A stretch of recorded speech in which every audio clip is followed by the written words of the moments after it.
고백합시다. 소망의 항구로 인도하시는 예수님. 소망의 항구로 인도하시는 예수님. 소망의 항구로 인도하시는 예수님.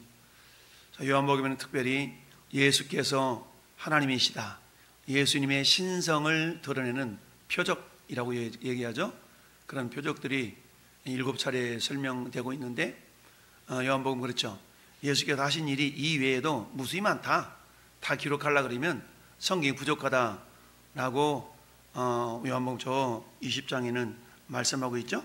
그래서 성경을 기록한 내용 20장 저 뒤에 30절 보니까 예수께서 제자들 앞에서 이 책에 기록되지 않은 다른 표적도 많이 행하였으나 이렇게 말씀하고 있어요. 많이 행했다. 그러나 오직 이것을 기록하면 너희로 예수께서 하나님의 아들 그리스도이심을 믿게 하려 하며 또 너희로 믿어 그 이름을 힘입어 생명을 얻게 하랍니다. 그러니까 우리 성경을, 요한복음을 기록한 목적을 크게 두 가지로 말씀하고 있어요. 첫째, 예수님을 하나님으로 믿으라 이 말이죠. 하나님 믿으라. 두 번째, 그 예수 믿고 구원받으라 이 말이죠.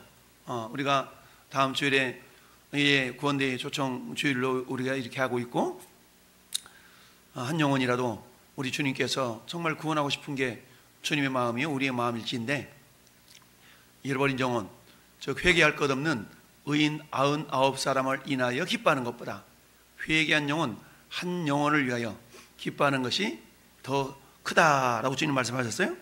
그러니 어찌하든 우리는 우리의 기쁨도 되거니와 우리가 주님께 기쁨을 올려드리는 그런 하나님의 사람들이 되어야 된다.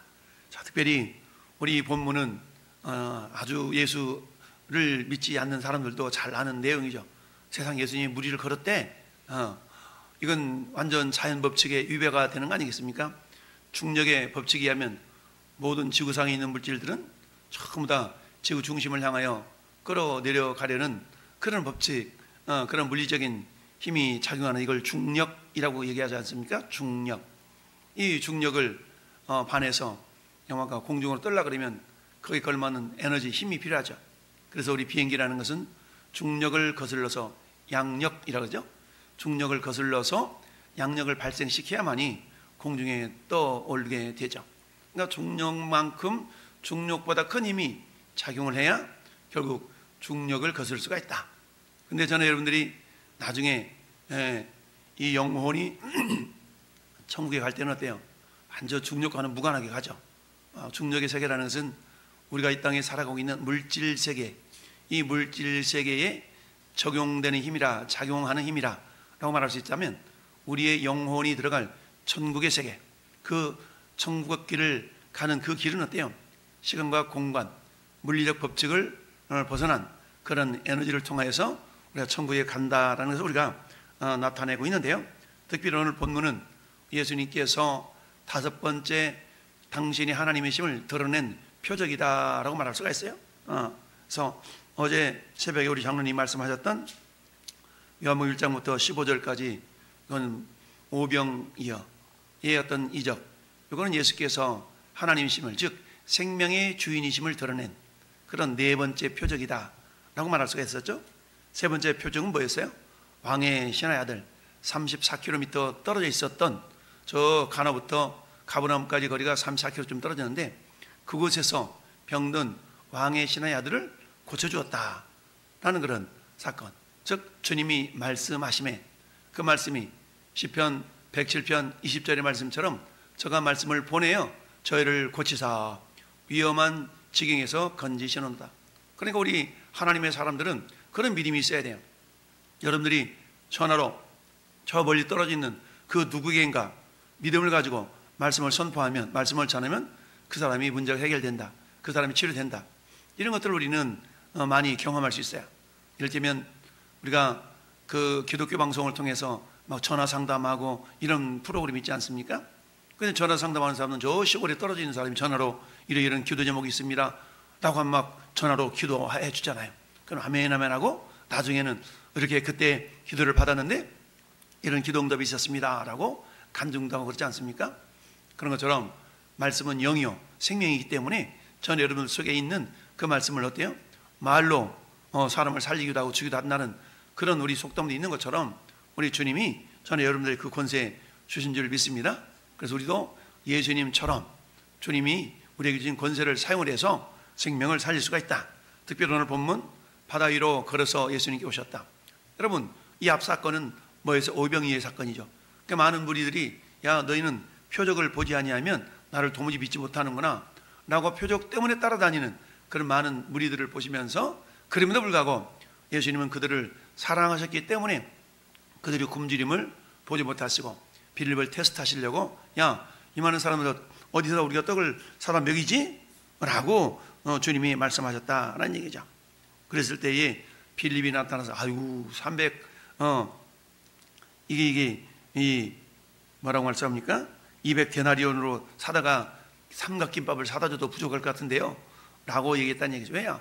5,000명, 장정만 5,000명이니까 얼마나 계산이 나왔겠어요? 그때 안드레가 소년의 도시락 하나를 가져다가 주님, 여기 도시락 하나 있긴 있는데요, 요거 가지고 누구 입에 저기도 안 될 것 같아요 라고 가져왔어요. 그러나 그 도시락을 가지고 주님이 오병이요, 야, 좀 무리 이렇게 좀 떼 앉혀라 라고 했더니, 자, 이 앉은 사람에게 떡을 가져 축사하신 후에 감사기도 했다는 얘기죠. 그리고 앉아있는 사람들에게 나눠줬더니 그걸 먹고 보리떡 5개로 먹고 남은 조각이 12바구니에 찼더라. 예수님이 생명의 주인이다 라는 나타낸 그런 표적의 말씀이 오병이요.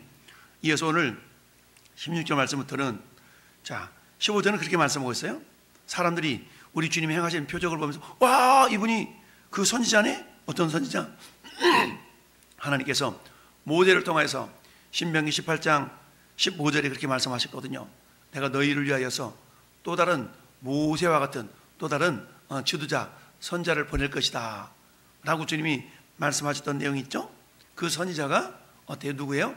장차 오실 예수 그리스도를 예표한 사건이죠. 그러니까 지금 유대인들은 구약 성경 알고 있는 거예요. 그러면서 어때요? 그때 말씀하셨던 그 선지자네? 라고 지금 감동을 하고 있었던 거죠. 그렇다면 이분이 우리를 저 로마로부터 우리를 자유케 하실 그분 같아 라고 하면서 예수님을 정치적인 메시아로 이렇게 옹위하려고 하는 그런 모습을 보셨던 거죠.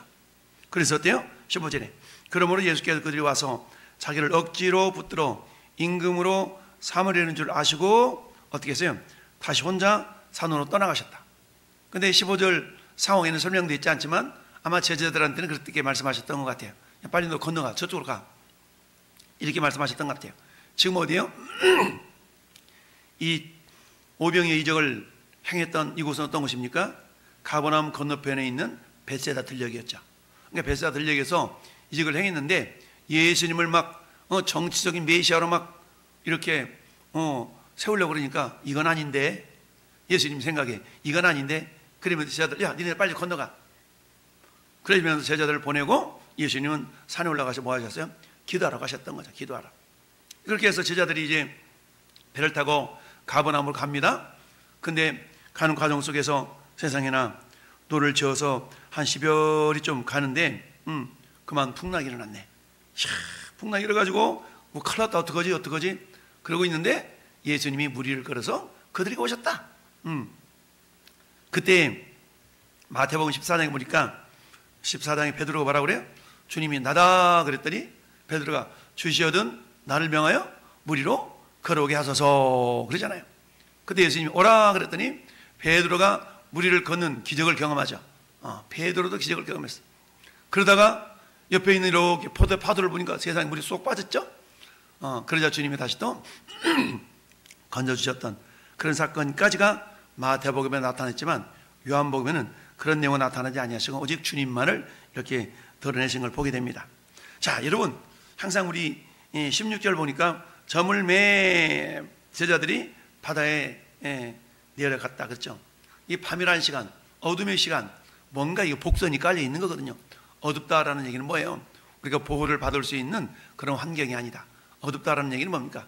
이 세상의 어둠의 주관자, 그러니까 어떤 그 영적으로 말하면 사단의 세력, 이 사단의 세력에 의해서 뭔가 이렇게 움직임을 당하는 그런 모습들. 그런데 이에 반면에 자, 요한복음의 주제가 뭡니까? 요한복음 주제, 예수님께서 빛이시다 이거 아니겠어요?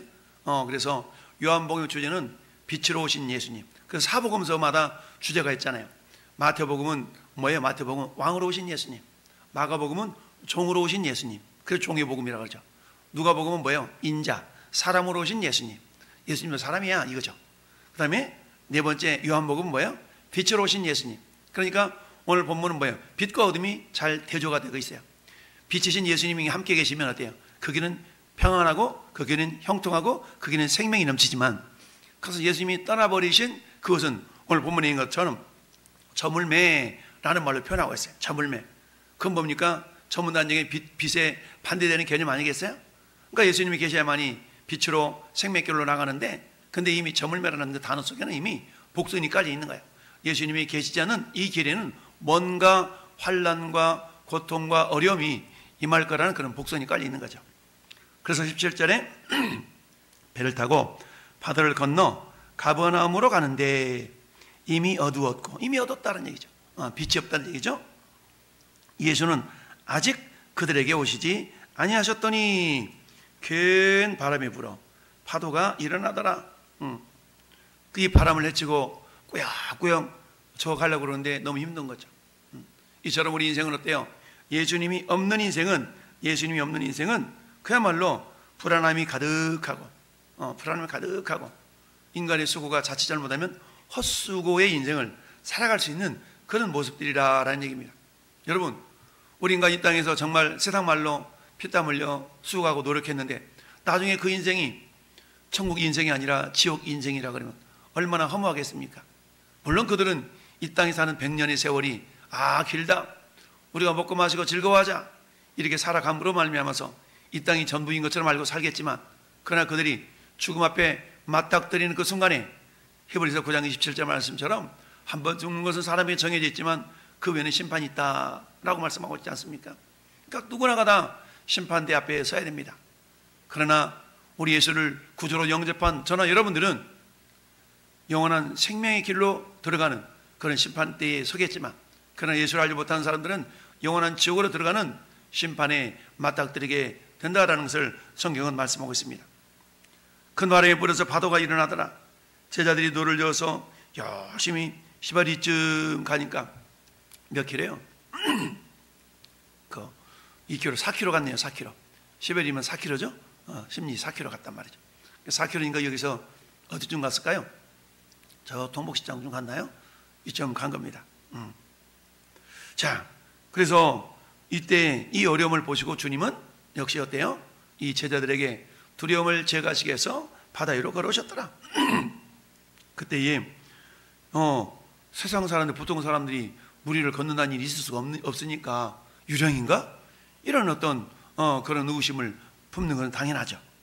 그래서 막 두려워했더니 예수께서 말씀하시되 두려워하지 말라 나다 라고 말씀하고 있습니다. 여러분, 예수님 없는 인생, 이 말을 다시 말하면 빛이 없는 인생이죠. 빛이 없는 인생은 불길함으로 가득 차 있다라고 말할 수가 있어요. 아무리 이 땅에서 많은 것을 가지고 많이 배웠고 많은 능력이 있다 할지라도 그 인생의 항해 가운데 예수 그리스도 빛이신 주님이 없다면 이 인생이 역시 어때요? 불안감, 초조감이 그대로 어때요? 많은 스트레스로 몰아갈 수밖에 없다. 그런데 그때에 빛이신 주님, 생명이신 주님이 딱 다가오신 겁니다. 그래서 하시는 말씀이 뭐예요? 야, 내니 두려워하지 말라. 두려워하는 그들에게 주님은 뭐라 말씀하냐? 나니까 두려워하지 말어 라고 말씀하시죠. 두려워하지 말라는 이 말씀은 어떤 뭡니까? 반드시 길이 있다라는 것은 그것 아니겠습니까? 아무리 제자들이 자신의 능력으로 백길을 열어가려고 하지만 어때요? 한계가 있는 것이죠. 마찬가지로 우리 인생 가운데 빛인 주님이 없다면 나름대로 최선을 다해 살아가긴 하지만 그 인생에는 한계가 있을 수밖에 없다. 그럴 때 우리가 해야 될 일은 뭡니까? 믿음의 주요 온전하게 하시는 예수를 바라보자. 여러분, 시편 121편은 그렇게 고백합니다. 내가 눈을 들어 내가 산을 향해 눈을 들리라. 나의 도움이 어디서 올꼬? 나의 도움은 천지를 지으신 여호와에게서로다 라고 고백합니다. 여러분, 우리의 도움이 어디서 오는가를 우리가 알지 못한다면 그 인생은 헤매이는 인생이 될 수밖에 없습니다. 여러분, 이사야 선지자를 통해서 주님이 말씀합니다. 여러분, 너는 알지 못하였느냐? 듣지 못하였느냐? 영원하신 하나님, 땅 끝까지 창조하신 이가 피곤하지 않으시며 곤비하지 않으시며 명철이 한이 없다. 피곤한 자에게 능력을 주시며 무능한 자에게 힘을 더하시느니 소년이라도 피곤하며 곤비하며 장정이라도 넘어지되, 우리 잘 아는 말씀, 오직 여호와를 낭망하는 자는 새 힘을 얻으리니 독수리가 날개 치며 올라간 같을 것이요 그들이 달려가도 곤비치 아니하겠고 걸어가도 피곤치 않는다 라는 말씀으로 위로해 주시죠. 우리가 예수님을 우리의 목자 삼을 때에, 예수님을 우리의 구주 삼을 때에 이처럼 이사야 선지의 고백처럼 우리에게 힘이 넘치게 될 줄로 믿습니다. 우리 주님이 이 땅에 오셔서 우리 모든 염려를 다 해결하시는 그런 평강의 왕으로 오셨습니다. 예수님 요한복음 14장 27절에 그렇게 말씀하셨죠. 평안을 너에게 끼치노니 곧 나의 평안을 너에게 주노라. 평안, 에이레네, 구약 언어로 말하면 샬롬을 우리 주님 우리에게 주시겠다라고 말씀하셨어요. 내가 너에게 주는 것은 세상이 주는 것과 같지 아니하다. 너희는 마음에 근심하지도 말고 두려워하지도 말라라는 얘기입니다. 나니까 두려워하지 마. 이 소리를 들었던 지자들은 처음에는 유령인가? 라고 두려움을 이렇게 거둬들이지 않았지만 예수님 배에 들어오시고 나서야 비로소 야, 주님이 우리 함께 하시는구나 라고 안심하게 됐어요. 그래서 또 21절 보니까 이에 기뻐서 배로 영접하니 배는 곧 그들이 가려는 땅에 이르렀더라. 여러분, 오늘 말씀의 제목, 소망의 항구로 인도하시는 하나님, 그들은 어디로 가려고 그랬어요? 원래 있었던 도시인 가버나움으로 가려고 그랬어요. 근데 가버나움 가려고 그러는데 뭐가 불어요? 풍랑이 불어가지고 헤매고 있죠. 분명히 저기까지 가야 된다는 건 알아. 그러나 어때요? 그 가는 길이 풍랑 때문에 너무너무 힘들고 어렵다는 얘기죠. 우리가 예수 믿고 나는 천국 마지막 주님 앞에까지 가야 되는 인생, 그럼에도 불구하고 어때요? 그 인생길이 녹록지만은 않은 것을 우리는 알고 있어요. 그때 주님이 우리와 함께 하시면서 걱정하지 마라, 내가 너와 함께하고 있다. 두려워하지 말라, 나는 내 하나님이 되민이라. 놀라지 말라, 내가 너를 도와주리라. 참으로 나의 의로운 오른손으로 너를 붙들리라.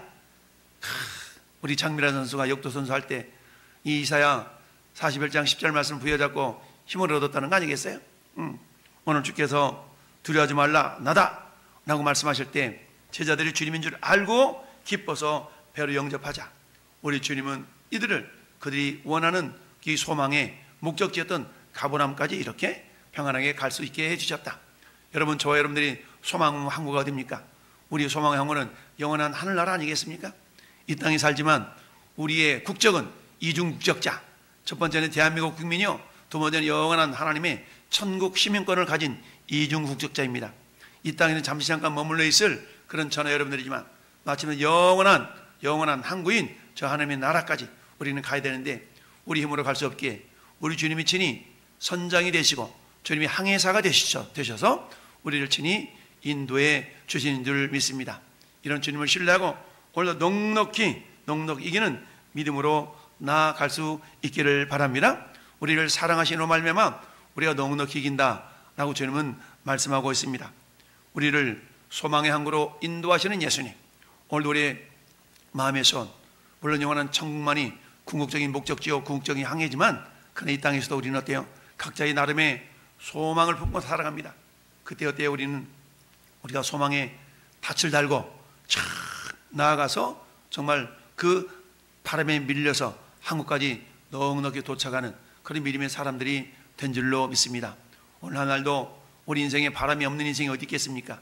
그 바람 때문에 때로는 좌지우지하며 우왕좌왕하는 그런 인생이랄지라도 그 가운데 우리 주님이 우리를 찾아오셔서 나다, 걱정하지 말아라 라는 그런 주님의 음성이 이 아침도 들려줄 수 있기를 예수님의 이름으로 축원합니다. 아멘.